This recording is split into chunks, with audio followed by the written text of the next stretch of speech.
Hey folks, Rick here, Lala Farm. Good morning. Today, Lala, a couple of weeks ago, got me some clearance gooseberry plants from Tractor Supply. They've been up on the back porch for a couple of weeks, and I'm going to put them in the ground today. Checked them today. They looks like they still got a little bit of green stalk down at the bottom, so they still should be good.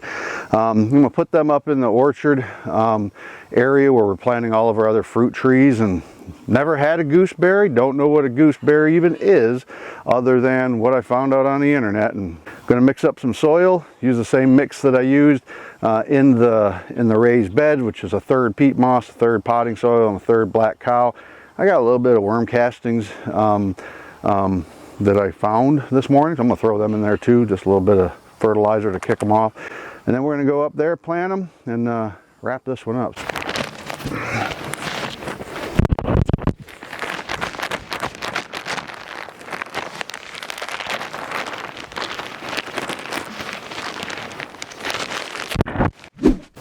So these are just rough approximations. I said a third of each one of them. I'm not measuring them. I'm using about a half a bag of the peat moss.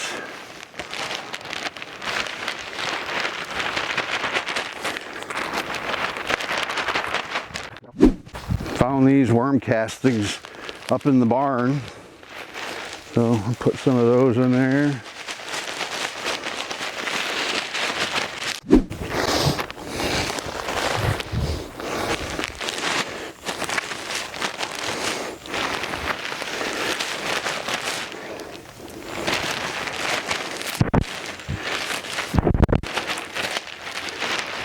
Then I'll go up front and kind of dig a hole in the, let me go get my little shovel. I'm supposed to get some rain this weekend.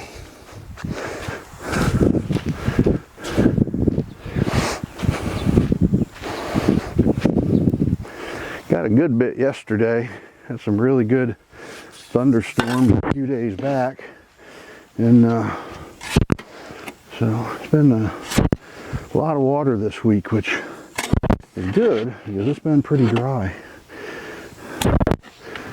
I was kind of worried that we might get a lot of rain every day, which would not be good for the potatoes, because I think that's where we went south last year, is we got a lot of rain, and so those potatoes just stayed wet continuously, and it cut our harvest by probably 50%. So this year we've only had about a day of rain a week, which is good because it allows that soil to dry up a little bit with them potatoes in it. There's Monster down there. Monster just had like the dirt pushed onto him, but he doesn't really care because that's how he rolls. Well, I think that might get her.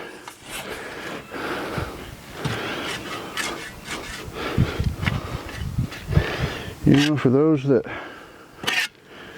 might be asking the question, why those ingredients? That peat moss basically provides a place for the soil to stay, or the water to stay in the soil. It absorbs a ton of water and it'll keep it in there over dry spells. So it helps keep that soil moist, and it helps keep air down in the soil as well, so you get good aeration to the roots of your plant.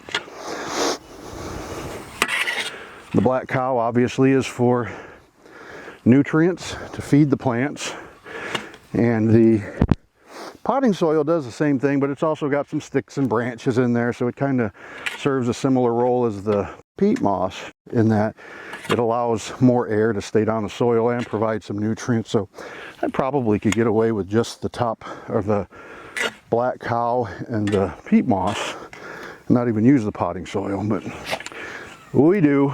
Comes from an idea that I got from a channel that I follow down in Putnam County, Florida, called Nancy and Hollis's Homestead. They've got a huge garden to feed themselves and literally their community. They have this gigantic garden and kind of use that as a church mission to help feed folks in their community. So it's pretty cool mission. All right, so we got this mixed up. Let's go over and plant this.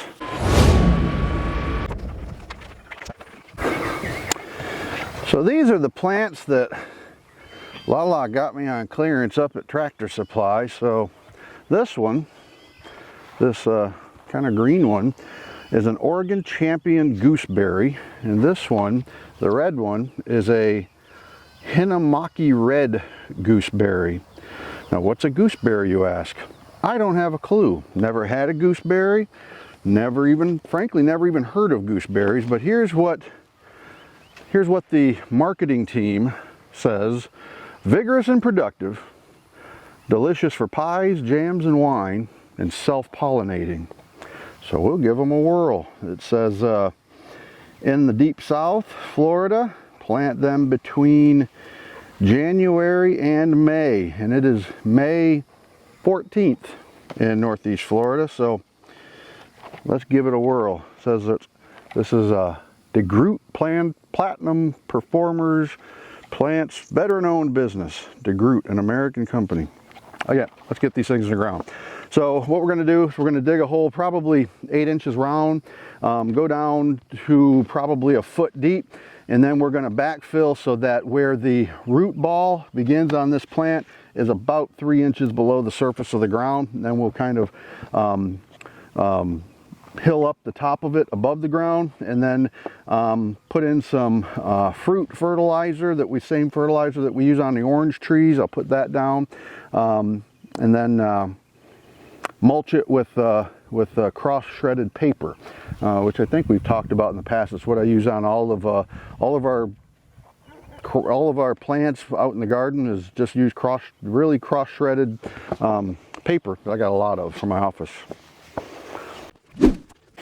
All right, so we're gonna put this Hinamaki Red, Hinnomaki, best guess, Hinamaki Red, in first. Hole's probably a little bit bigger than I need. When I've planted trees in the past, they basically say 2 to 3 times the root ball, and this one's at least 10 times the root ball. And then just backfill around it. So where the root ball begins, we're going to go about 3 inches above that, and this is what we get right here. So it's pretty close to a bare root plant.